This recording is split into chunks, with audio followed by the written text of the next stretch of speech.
नमस्कार दोस्तों, मेरा नाम है खुशबू और आप सभी का स्वागत है मेरे YouTube चैनल स्टडी विद खुशबू पर। दोस्तों, आज के इस वीडियो में मैं यूपी पुलिस क्वेश्चन पेपर का सेट भी लेकर आई हूं।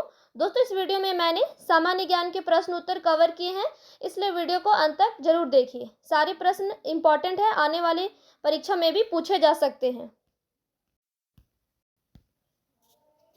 दोस्तों, पहला सवाल है, एशियाई खेल 2018 में महिला 3000 मीटर बाधा दौड़ प्रतियोगिता में रजत पदक विजेता सुधा सिंह उत्तर प्रदेश के जिला से संबंधित है।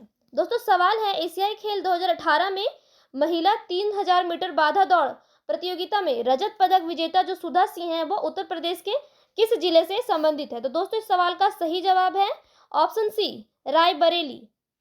सुधा सिंह उत्तर प्रदेश के रायबरेली जिले से संबंधित है।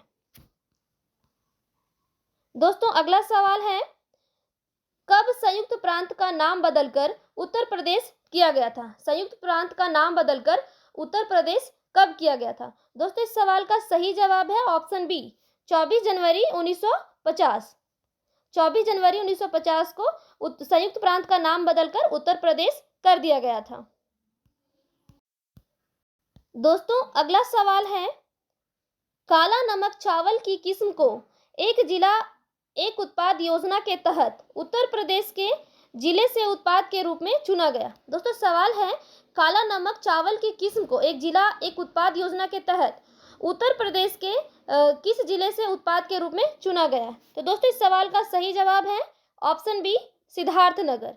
काला नमक चावल की किस्म को सिद्धार्थनगर जिला उत्पाद के योजना के तहत उत्पाद के रूप में चुना गया है। अगला सवाल है, सूफी कवि अमीर खुसरो का जन्म उत्तर प्रदेश के किस जिले में हुआ था। सूफी कवि अमीर खुसरो का जन्म उत्तर प्रदेश के किस स्थान के जिले में हुआ था। तो दोस्तों, इस सवाल का सही जवाब है ऑप्शन सी, एटा। अमीर खुसरो का जन्म उत्तर प्रदेश के एटा शहर में हुआ था। दोस्तों, अगला सवाल है, बहू बेगम का मकबरा उत्तर प्रदेश के कहां पर स्थित है। उत्तर प्रदेश के कहां स्थित है, किस जिले में स्थित है। तो दोस्तों, इस सवाल का सही जवाब है ऑप्शन डी, फैजाबाद। बहू बेगम का मकबरा उत्तर प्रदेश के फैजाबाद में स्थित है।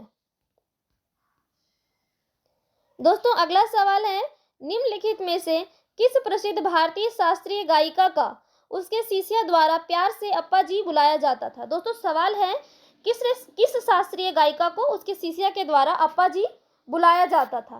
तो दोस्तों, इस सवाल का सही जवाब है ऑप्शन ए, गिरिजा देवी। गिरिजा देवी के द्वारा शास्त्रीय गायिका गिरिजा देवी को उसकी शिष्या के द्वारा अप्पा जी बुलाया जाता था। अगला सवाल है, उत्तर प्रदेश के वर्तमान मुख्यमंत्री योगी आदित्यनाथ किस संप्रदाय से संबंधित है। उत्तर प्रदेश के वर्तमान मुख्यमंत्री योगी आदित्यनाथ किस संप्रदाय से संबंधित है। दोस्तों, इस सवाल का सही जवाब है ऑप्शन बी, नाथ। योगी आदित्यनाथ नाथ संप्रदाय से संबंधित है।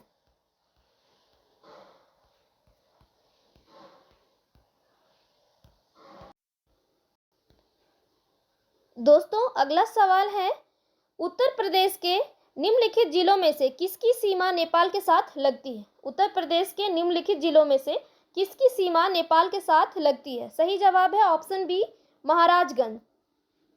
उत्तर प्रदेश के जिलों में से महाराजगंज की जो सीमा है वो नेपाल के साथ लगती है।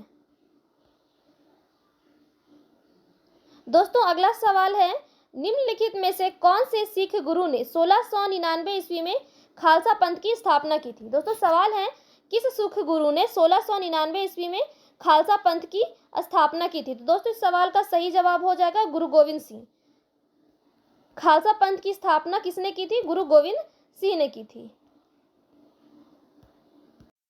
तो दोस्तों, इस सवाल का सही जवाब है ऑप्शन डी, खालसा पंथ की स्थापना 1699 ईस्वी में गुरु गोविंद सिंह ने की थी।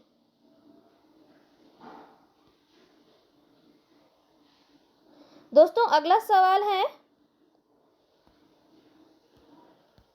वित्तीय वर्ष 2017-18 के दौरान भारतीय रिजर्व बैंक द्वारा लगभग 9 वर्षों में सोने की पहली खरीद में खरीदी गए सोने की मात्रा कितनी है? वित्तीय वर्ष 2017-18 के दौरान भारतीय रिजर्व बैंक द्वारा लगभग 9 वर्षों में सोने की पहली खरीद में खरीदे गए सोने की मात्रा कितनी है? दोस्तों, इस सवाल का सही जवाब है ऑप्शन डी, 8.46 मीट्रिक टन। 17-18 के दौरान रिजर्व बैंक ने 8.46 मीट्रिक टन सोने को खरीदा था। दोस्तों, अगला सवाल है, किस सिख गुरु ने सिख विवाह समारोह की शुरुआत आनंद कारज के नाम से की थी? दोस्तों, सवाल है, किस सिख गुरु ने सिख विवाह समारोह की शुरुआत आनंद कारज के नाम से की थी? सही जवाब है ऑप्शन बी, श्री गुरु अमरदास ने। आनंद कारज की शुरुआत जो है वो श्री गुरु अमरदास ने की थी। दोस्तों, अगला सवाल है, सांख्यिकी और कार्यक्रम कार्यान्वयन मंत्रालय द्वारा 2016-17 के लिए दिए गए बागवानी आंकड़ों के अनुसार सबसे बड़ा फल उत्पादक भारतीय राज्य कौन सा है? ध्यान से सुनिए दोस्तों, सवाल है, सांख्यिकी और कार्यक्रम कार्यान्वयन मंत्रालय द्वारा 2016-17 के लिए दिए गए बागवानी आंकड़ों के अनुसार सबसे बड़ा फल उत्पादक भारतीय राज्य कौन सा है? तो दोस्तों, इस सवाल का सही जवाब है ऑप्शन ए, आंध्र प्रदेश।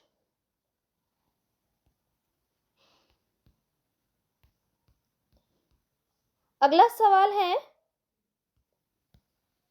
वित्तीय वर्ष 2017-18 के दौरान भारत के व्यापार घाटे की राशि लगभग कितनी थी?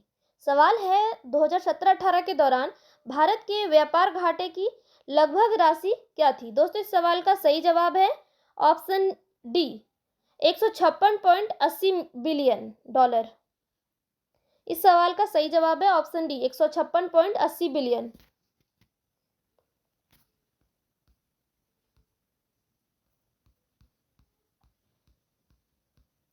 दोस्तों, अगला सवाल है, निम्न में से कौन सा कथन सही है? निम्न में से कौन सा कथन सही है? दोस्तों, ऑप्शंस है, 1975 में आपातकाल के समय गुलजारी लाल नंदा भारत के प्रधानमंत्री थे। दोस्तों, ये ऑप्शन जो है वो गलत है। ऑप्शन बी है, 1975 में आपातकाल के समय इंदिरा गांधी भारत की प्रधानमंत्री थी। दोस्तों, ऑप्शन बी जो है वो सही है, 1975 में आपातकाल के समय इंदिरा गांधी जो थी वो भारत की प्रधानमंत्री थी।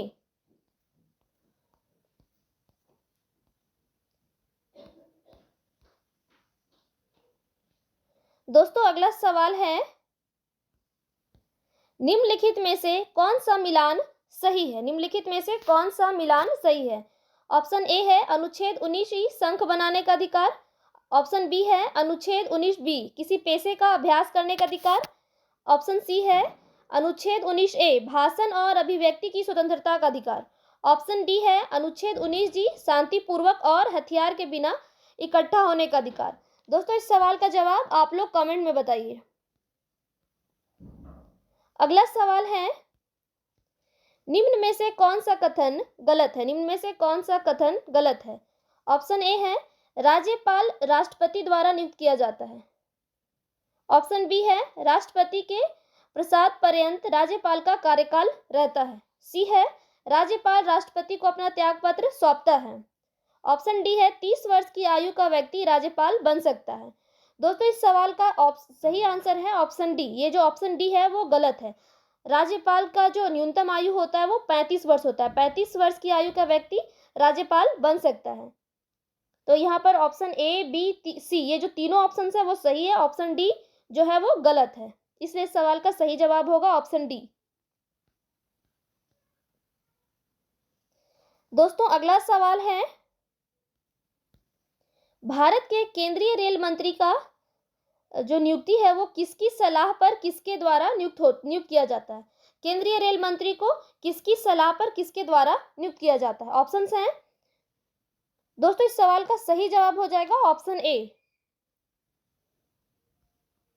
भारत का जो केंद्रीय रेल मंत्री है उसको प्रधानमंत्री की सलाह पर राष्ट्रपति द्वारा नियुक्त किया जाता है। ऑप्शन ए जो है वो सही है। रेल मंत्री का जो नियुक्ति है वो प्रधानमंत्री के सलाह पर राष्ट्रपति द्वारा किया जाता है।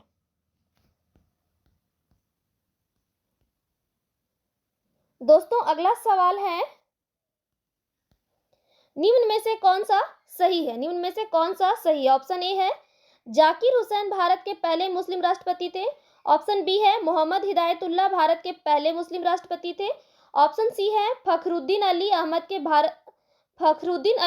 भारत के पहले मुस्लिम राष्ट्रपति थे। डी है एपीजे अब्दुल कलाम भारत के पहले मुस्लिम राष्ट्रपति थे। दोस्तों इस सवाल का सही जवाब है ऑप्शन ए, जाकिर हुसैन जो है वो भारत के पहले मुस्लिम राष्ट्रपति थे। ए को छोड़कर बाकी तीनों जो है वो गलत है। ऑप्शन ए जो है वो सही है इस सवाल के लिए। दोस्तों अगला सवाल है, निम्नलिखित में से कौन सी जॉर्डन की राजधानी है? निम्नलिखित में से कौन सी जॉर्डन की राजधानी है? दोस्तों इस सवाल का सही जवाब है ऑप्शन डी, जॉर्डन की राजधानी है अम्मान। अगला सवाल है, निम्नलिखित में से कौन सी मंगोलिया की मुद्रा? निम्नलिखित में से मंगोलिया की मुद्रा कौन सी है? दोस्तों इस सवाल का सही जवाब है ऑप्शन बी, तोगरागे। मंगोलिया की मुद्रा है तोगरागे। दोस्तों अगला सवाल है, एशिया में तीसरा सबसे अधिक आबादी वाला देश कौन सा है? एशिया में तीसरा सबसे अधिक आबादी वाला देश कौन सा है? दोस्तों इस सवाल का सही जवाब है ऑप्शन डी, इंडोनेशिया। एशिया में तीसरा सबसे अधिक आबादी वाला देश है इंडोनेशिया। दोस्तों अगला सवाल है, निम्नलिखित दक्षिणी अमेरिका राष्ट्रों में से किसमें दक्षिणी अमेरिकी क्षेत्र का सबसे बड़ा वन क्षेत्र है? निम्नलिखित दक्षिणी अमेरिकी राष्ट्रों में से किसमें दक्षिणी अमेरिकी क्षेत्र का सबसे बड़ा वन क्षेत्र है? दोस्तों इस सवाल का सही जवाब है ऑप्शन बी, ब्राजील। दक्षिणी अमेरिका राष्ट्रों में से ब्राजील का जो क्षेत्र है सबसे बड़ा वन क्षेत्र है ब्राजील में। दोस्तों अगला सवाल है, निम्नलिखित में से प्रायद्वीपीय भारत की सबसे बड़ी नदी कौन सी है? निम्नलिखित में से प्रायद्वीपीय भारत की सबसे बड़ी नदी कौन सी है? दोस्तों इस सवाल का सही जवाब है ऑप्शन बी, गोदावरी। प्रायद्वीपीय भारत की सबसे बड़ी नदी है गोदावरी नदी। दोस्तों अगला सवाल है, संयुक्त राष्ट्र द्वारा मानवाधिकारों की सार्वभौमिक घोषणा का चिन्हित करने के लिए हर वर्ष किस तिथि को अंतर्राष्ट्रीय मानवाधिकार दिवस मनाया जाता है? दोस्तों सवाल है, अंतर्राष्ट्रीय मानवाधिकार दिवस कब मनाया जाता है? दोस्तों इस सवाल का सही जवाब हो जाएगा ऑप्शन डी, 10 दिसंबर को। मानवाधिकार दिवस जो है वो प्रत्येक साल 10 दिसंबर को मनाया जाता है।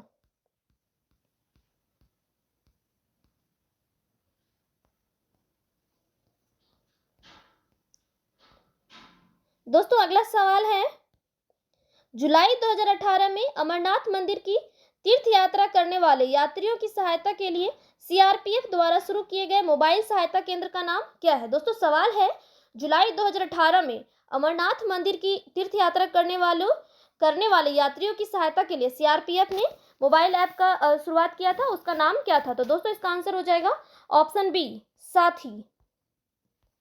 सीआरपीएफ के द्वारा यात्रियों की सुविधा के लिए मोबाइल ऐप का जो शुरुआत किया गया था उसका नाम था साथी। ऑप्शन बी जो है वो करेक्ट आंसर है।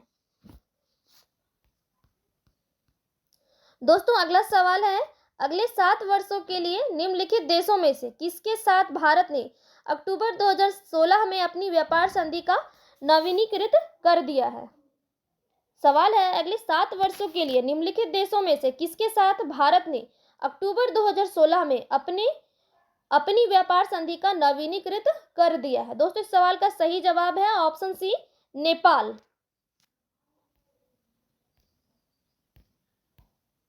अगला सवाल है, एशियाई खेल 2018 में पदक तालिका में शीर्ष रहने वाले चीन ने कितने स्वर्ण पदक जीते थे? दोस्तों सवाल है, एशियाई खेल 2018 में चीन ने कितने स्वर्ण पदक जीते थे? तो इस सवाल का सही जवाब है ऑप्शन डी, 132। चीन ने 132 स्वर्ण पदक जीते थे। दोस्तों अगला सवाल है, अंतर्राष्ट्रीय न्यायालय किस देश में स्थित है? अंतर्राष्ट्रीय न्यायालय किस देश में स्थित है? सही जवाब है ऑप्शन ए, नीदरलैंड। अंतर्राष्ट्रीय न्यायालय जो है वो नीदरलैंड के द हेग में स्थित है। ऑप्शन ए जो है इस सवाल का सही जवाब है। अगला सवाल है, पेड़ पौधों में निषेचन के बाद अंडाशय किसमें परिवर्तित होता है? पेड़ पौधों में निषेचन के बाद अंडाशय किसमें परिवर्तित होता है? दोस्तों इस सवाल का सही जवाब है ऑप्शन डी, फल में। अंडाशय के बाद जो पेड़ पौधे में जो है वो फल में परिवर्तित हो जाता है। दोस्तों अगला सवाल है, क्षतिग्रस्त सीएफएल और फ्लोरेसेंटा ट्यूबों का निपटान सुरक्षित रूप से किया जाना चाहिए क्योंकि इनमें खाली स्थान वाष्प होती है जो स्वभाव में जहरीली होती है। दोस्तों सवाल है CFL क्षतिग्रस्त CFL में कौन सी जहरीली गैस होती है? तो दोस्तों इस सवाल का सही जवाब हो जाएगा ऑप्शन डी, पारे की। क्षतिग्रस्त CFL में पारे की विषैली गैस होती है जिसका निपटान कर देना चाहिए। दोस्तों अगला सवाल है, पौधे में पानी और पोषक तत्वों के परिवहन के लिए संवहनी ऊतकों को क्या कहा जाता है? पौधों में पानी और पोषक तत्वों के परिवहन के लिए संवहनी ऊतक को क्या कहा जाता है? दोस्तों इस सवाल का सही जवाब है ऑप्शन सी, जाइलम। पौधों में पानी और पोषक तत्वों के परिवहन के लिए संवहनी ऊतकों को जाइलम कहा जाता है। दोस्तों अगला सवाल है, निम्नलिखित विकल्पों में से पुनरुत्पादक बीज उत्पादन पौधे का नाम चुनें। सवाल है, निम्नलिखित विकल्पों में से पुनरुत्पादक बीज उत्पादन पौधे का नाम चुनें। सही जवाब है ऑप्शन बी, ब्रेड मोल्ड।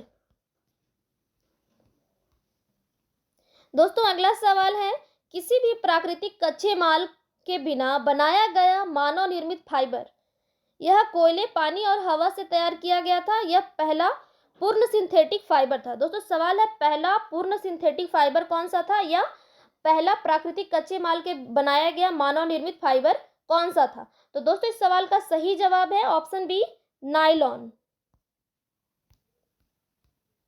अगला सवाल है,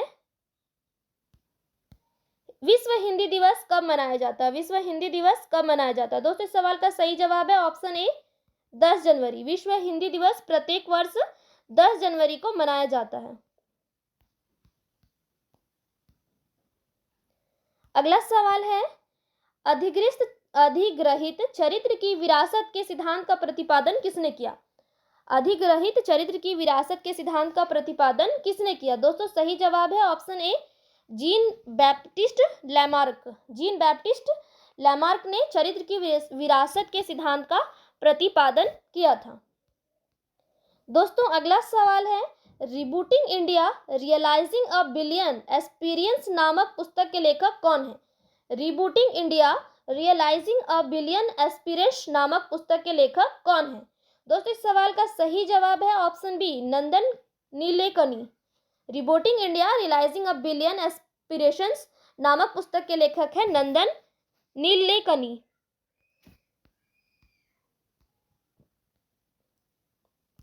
दोस्तों अगला सवाल है, भारत का पहला साइबर पुलिस स्टेशन कहाँ स्थापित किया गया था? भारत का पहला साइबर पुलिस स्टेशन कहाँ स्थापित किया गया था? सही जवाब है ऑप्शन सी, बेंगलुरु। भारत का पहला साइबर पुलिस स्टेशन बेंगलुरु में स्थापित किया गया था।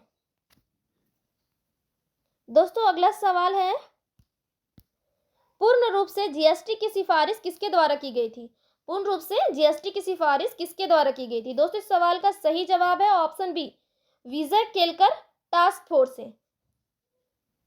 पूर्ण रूप से जीएसटी की सिफारिश विजय केलकर टास्क फोर्स द्वारा की गई थी। दोस्तों आप लोगों से रिक्वेस्ट है कि अगर वीडियो पसंद आई हो तो मेरे वीडियो को लाइक कीजिए और मेरे चैनल को सब्सक्राइब कीजिए। धन्यवाद।